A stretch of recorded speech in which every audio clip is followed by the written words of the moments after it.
Joey. Hey, how are you? Hey, man, I'm pretty good. How are you? Doing great. Awesome. Let me just find the window with our chat. Where is it? There we are. All right.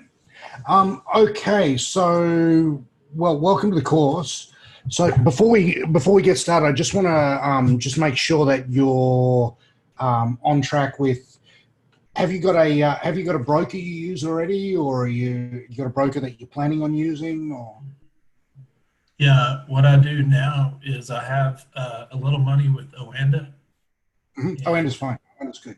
And also have some with AMP Futures. Both of those are good. Yeah. Both of those are very good brokers. What I was thinking is kind of like you're doing, trade the Euro US dollar and then do the futures contract for entry. I've done a little bit of that. I did a test with like 25 trades, and it was slightly more complicated. Okay. The results were the same. It was more complicated and more difficult. I would probably, given the choice, just do it off Oanda. I thought it might be better, because in general the futures has lower brokerage. But when I ran the maths on it after 25 trades, it was a little bit better, but not much. Okay. You could Yeah, try it. that's the only thing that I was thinking is usually, you know, like with the ES future, it's like a one tick. ES futures is very, very cheap. So ES futures commissions are not a big deal, but for the currency futures, at least on interactive brokers, it may be different on AMP futures. So let's look at what you're paying per round trip, and I'll run the maths for you if you like. But okay, so the other thing is have you got a screen capture program that you use that you're familiar with? I can do it. I don't have one that I prefer, so Yeah, I just do a little bit of research and find one that you prefer. It's nice to have one. It's just a handy tool to have for this kind of thing. I use one called Snagit, Snagit. It's pretty good. There's a couple of others. There's one called Jing, which is good. There's one called Screencast.com, which is pretty good. Yeah, the one I've been using is just on my computer. It's called Snippet or whatever. The snipping tool. So we need a way to paste that to a URL that we can save. So screencast.com is free, and that's going to do what you want. There's a couple of others. I'll check into that. All right, so let me get started, and I'll share my screen, and we'll bring up some charts. And I think I'll spend the day showing you the first of the 4 setups that we've got to teach you. Fair enough? I got a quick question for you. Sure. The trading view, is that do you pay per month for that charting platform? Yeah, but it's very cheap. It's like it's super cheap. It also integrates with Oanda. I've got a student who's trading from TradingView using Oanda as a backend, so his Oanda just I checked into that last night. You can pair it up with Oanda, and then it's only like $24 a month. So that's probably the route I'll go. I would suggest that. I mean, it's just I'd never used it before earlier this year. It's a very good platform for back testing because it's like it just scrolls really well, and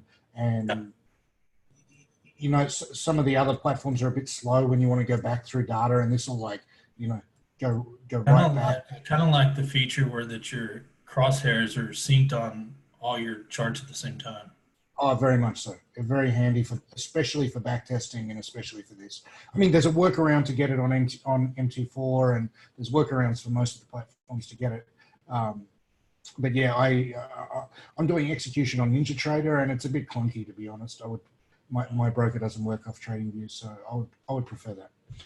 All right, so let's get started. So what I'd like to do is give you an overview of the system first, and give you like a roadmap for what we're going to learn, and then I'm going to briefly cover the rules of the very first setup.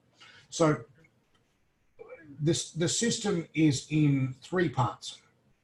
So most of the time, we're taking mean reversion setups that bounce off a Bollinger Band. So we're going short here, we're going long here, we're going long here, we're going short here, that type of thing. But there's an inherent problem with mean reversion setups. So mean reversion setups are a high win rate proposition. They have a high win rate, but the problem is when the market trends for a long time, if I find a section of market that's really trending, like here, for instance, if we go long here, we lose. If we go long here, we lose. If we go long here, we lose. If we go long here, we lose. If we go long here, we lose. We go long here, we lose. We go long here, we lose. So what happens when you just trade mean reversion is that on the whole, it's a high win rate thing, but when you get a strong trend, you get taken to the cleaners and you paint 4 or 5 losing trades in a row and you have a terrible day, and it's very frustrating. So what this is called is what mean reversion traders call this is tail risk.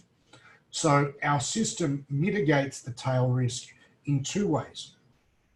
The first way is when we notice a very strong trend, we immediately stop a black and white criteria for what is a particular type of trend that we know is probably going to continue for a long time. And we stopped taking mean reversion trades. So we stopped going long, and we only trade the short side when we're in like this. So basically we're switching between mean reversion and trend following modes. The other thing we're doing, as well as skipping these crappy long trades when we're in a trend, is we're actively looking for short trades. And the short trade we're looking for is what we see right here, which is a shooting star candle.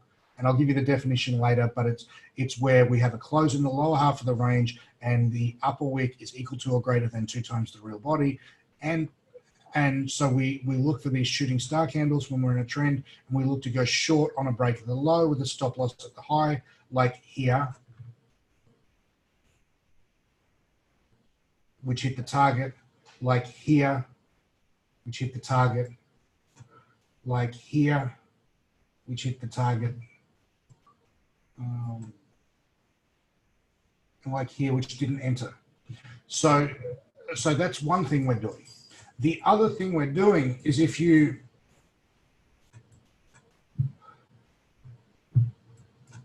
let me find some examples. So if let's say we go long here with a stop loss here, and we're having a 1.1R target. This was a trade I took yesterday. So I went long here, my stop loss was here, the target was just here, and it just hit the target. If this was a longer range trade, if my entry was here and my stop loss was here, and I'll find one that looks like that, like say here, your entry is here and your stop loss is here, the target is all the way down here. So the wider the stop is, the harder it is to hit your target. And so what we do is we exclude the very poor risk return setups. So for example, let me find a bad risk return setup.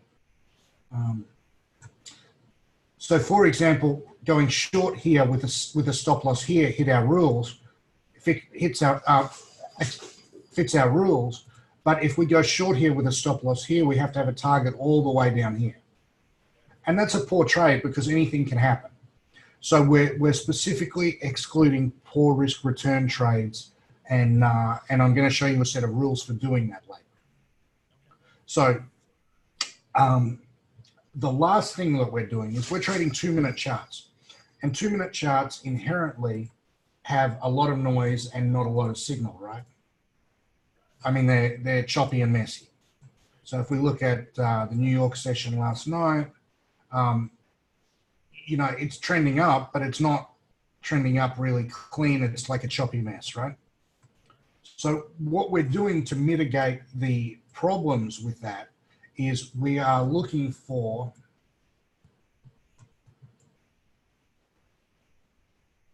confirmation on multiple timeframes. And I'll show you how that works. So we have 4 different criteria, 4 different categories of multiple time frame confirmation, which we're going to cover over a 2-week period later in the course. But for now, the setup I'm going to show you today is, I'll show it to you in a minute, but it's a touch of the Bollinger, 1 or more higher closes, 1 or more lower close, go long on a break at the high of this bar. So we go long here, stop loss here. But before we choose any setup, we must find out if we have what we call multiple time frame confirmation.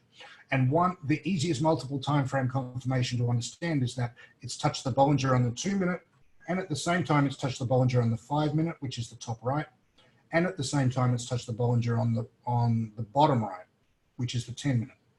Make sense? You need me to, let me explain again.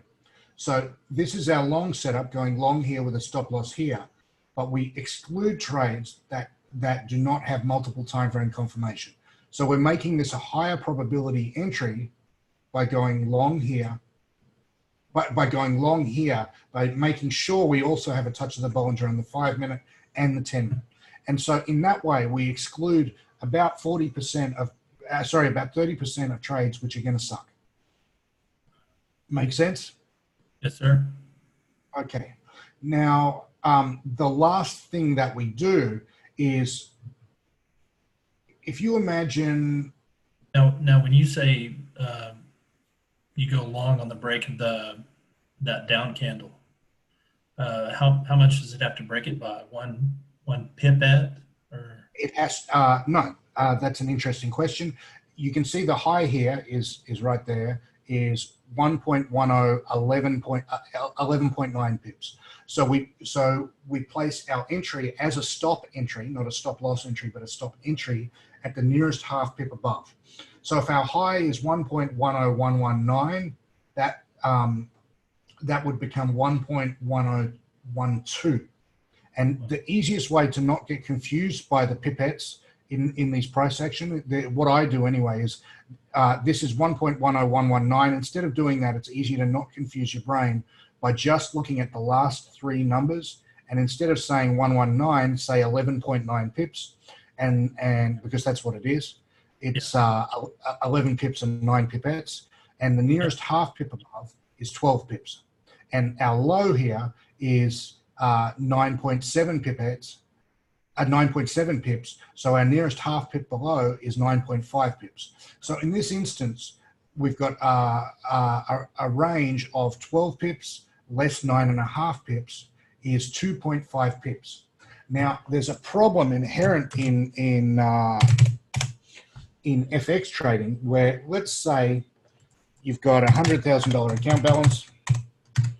You're risking 1% of your account per trade, and your stop loss is 2.5 pips there. Your position size is absolutely massive. And what that's going to mean is that your brokerage is going to be on 4 million in and 4 million out, and it's going to eat up most of your profit. Makes sense? So what we do to get around this is that when your stop loss is less than 3 pips, we size the position for 3 pips, which reduces our position size to make brokerage not such a big deal. And let me show you the effect it has on the result. These are my results in R, and you can see that some of the losing trades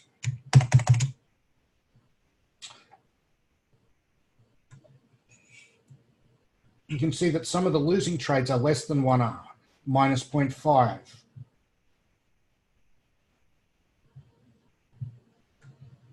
Minus 0.67, minus 0.83, minus 0.67. Now, what this does is overall, when we look at our overall stats, it makes our average loss only minus 0.82R. And even though our average win is only 1.12R, which is a very small win, our profit factor is actually quite good. So we've improved the system by making our losses smaller. And what this does is it makes, when your losses are smaller, losses and winners have a tendency to cluster. So in these bad periods, like here and here and here, we have a series of very small wins, small losses, instead of a series of very big losses. So you can see our biggest drawdown is from 26 down to 21, from 91 down to 86, from 102 down to 97. Make sense? Yes, sir. All right. So you're saying when the stop loss is less than 3 pips, what does the broker do? Okay, so when the stop loss is less than 3 pips, if we size our position correctly, we're going to be taking massive position sizes and in effect giving away too much of our profit to brokerage. So the amount of profit that you're going to give away to the broker is about 0.11R on average. So if we look at our total expectancy, our expectancy per trade is 0.38R. So giving away 0.11R is quite significant. We're giving away 25% of our trading profits back to the broker, which sucks. But that's just all there is to it with scalping. You've just got to take steps to mitigate it as best you can. Right. Okay, so the other effect of having some of your losers be small is that because we're taking 4 or 5 trades a day, the more trades, if your losers are small and your winners are big and you take 4 or 5 trades a day, the odds of us actually having a losing day are really quite small. So this is our daily profit or daily loss. So you can see here that in the last couple of months, we only have 3 significant down days, and most of the down days are smaller than most of the up days, right? And what we have is we have big strings where we don't have any losses at all for at the end of the day. You know, we've got one right now. We're up 1.29 R yesterday, 3 R the day before that, 2.64 down an R. And so out of the last 10 trading days, we've only been down 1 day. Okay. Make sense? Sure. Now, this is an equity curve calculated at the end of every day. So at the end of every day, this is what your equity curve looks like. It's pretty much strong and smooth the whole way. So we've intentionally designed this system not to try and not to go for big wins. If we look at our results, we have no big winners at all. There's no 5R winners. We're not doing that. We're just steadily stacking the paper so that almost every single day you're walking away with a profit, because this is a system designed for income and not for capital appreciation. It's really designed so that with a smaller or medium-sized account, you can pull money out every single week and pay your bills. That's the goal here. So the goal is to get you to be a professional, and a professional is someone who gets paid and lives off the market. And, you know, make sense? Yes, sir. Sounds good. All right. Now, we got about 10 minutes left, so I'm going to show you the first of the 4 setups that I'm going to be teaching. So the rules are, the first element is we need a touch of the Bollinger Band. We have a touch of the Bollinger Band here, touch of the Bollinger Band here, touch of the Bollinger Band here, touch of the Bollinger Band here. And then what we need is, I'll start here because it's easier to explain. For a short trade, we need a touch of the Bollinger and then 1 lower close, at least 1 lower close. We can have many lower closes. Then that's element 1. Then we need a higher close without breaking the high of the bar that touched the Bollinger Band. As soon as we break the high of this bar, the trade setup is invalidated. So here we start forming a setup, but as soon as we break the high of that bar, the setup is off the table. As soon as we break the high of this bar, the setup is off the table. So as we start forming a setup, we have a touch of the Bollinger Band, we have a lower close, and then we break the high of this bar, so the setup is canceled. So here we have a touch of the Bollinger Band, we have a lower close, we have a higher close. The setup is now complete. So we place an order to go short at the nearest half pip below here, and we're at 30. Our low is at 29.6, so our entry point is at 29.5. Our stop loss is, our high is 31.6, so our stop loss is 32, which is here. Because this is now the very next bar, it does not achieve entry. So what we do is we move our entry point to the nearest half pip below this bar, and the low of this bar is 30 pips exactly, so it stays where it is at 29. So we get entry here, stop loss here, hits our target about here, easy win. Yep. Make sense? Yes, sir. Okay. Here, the same thing in reverse. Our elements for a long trade are touch of the Bollinger Band, then a higher close without breaking the low of this Bollinger Band. So we've got a higher close, another higher close. The setup is complete on making a lower close. Lower than what? Lower than the most recent higher close. So this close is lower than this close. The setup is complete. We go long at the nearest half pip above here. Our high is 22.8 pips, so we go long at 23 pips. Our stop loss is at 20 pips. So we have a 3 pip range. Now our target is 1.1 times our stop loss rounded up or down to the nearest half pip. So here we have a 3 pip range. So our target is 1.1 times 3, which is 3.3, and we round that up to 3.5. Now, the reason we do that rounding is twofold. If we look at the results, you can see we get some 1.14s and 1.17s and 1.13s. And what that does is it just ever so slightly juices our results enough to pay for the brokerage. Make sense? The other thing that does is if we look at our, this is our range of our trades. So if you look at it, the vast majority of these, probably 70, 80% are 3 pip stop for 3.5 pip target, 4 pip stop for 4.5 pip target, 3.5 pip stop for 4 pip target, 5 pip stop for 5.5 pip target. So it's very rare to see one that's greater than 5 pips, and most of them are 3 pips. You know, like, so what this means for your order execution is that you can have a hotkey which does a 3 pip stop and a 3 pip target, and that's going to be your default order, and it's going to make execution way easier because you're going to have most of your orders are going to be the same, right? Right. Making sense? Yes, sir. All right. So you're just taking the stop loss for your target. You're going 1.1. 1.1, and then either rounding it up or rounding it down. So if it was 6 pip stop, we would multiply that by 1.1, make it 6.6, and then round that down to 6.5.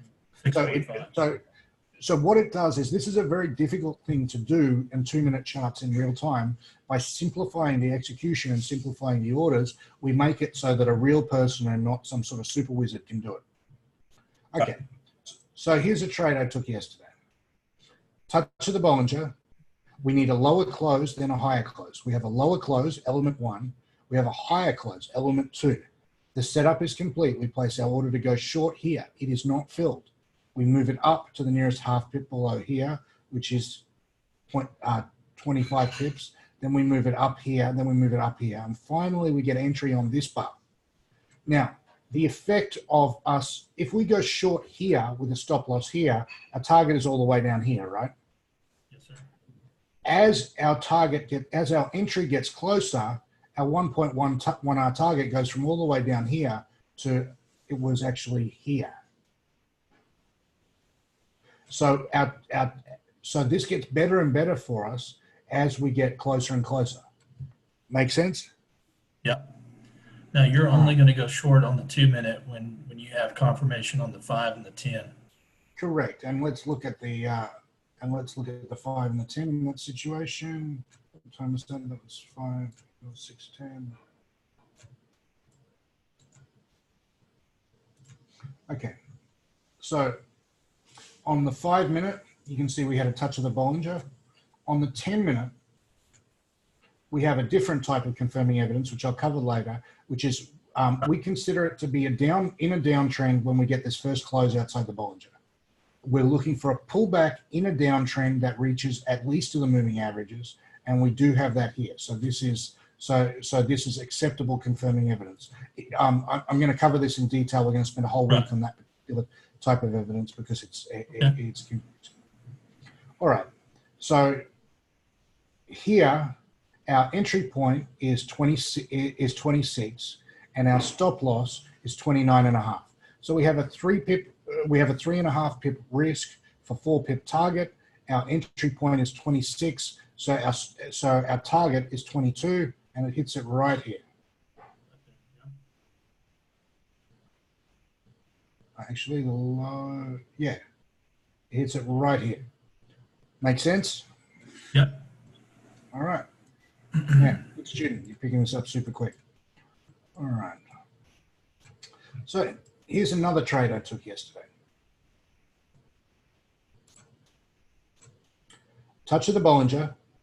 What do we need? We need a lower close, then a higher close without breaking the high of this bar. We have element 1, touch of the Bollinger.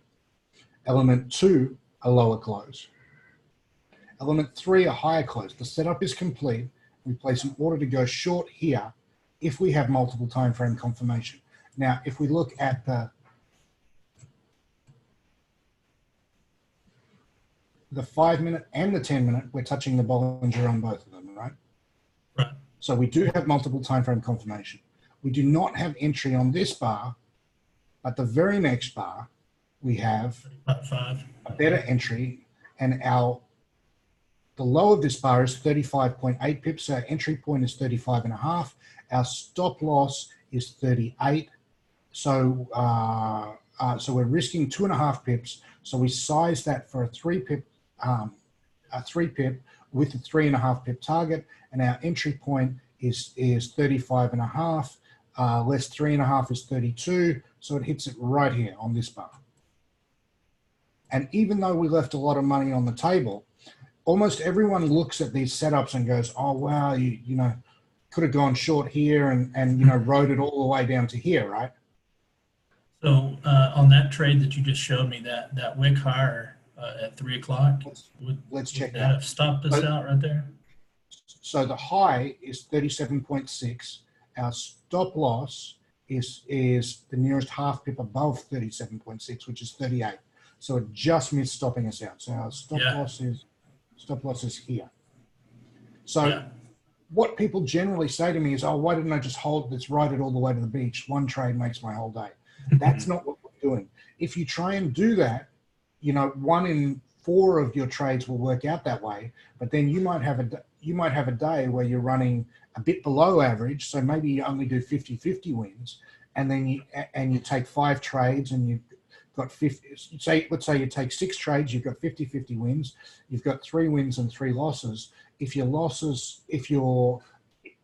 have some bad luck, none of those winners are going to go all the way, and then you end up with a big losing day. So remember, what we're trying to do is to have this nice steady equity curve where it goes like that. And unfortunately, the only way to do that is to just bank quick winners. So we go, yesterday I went short here, banked here, went long here, banked here. And that's what we're doing all day, every day.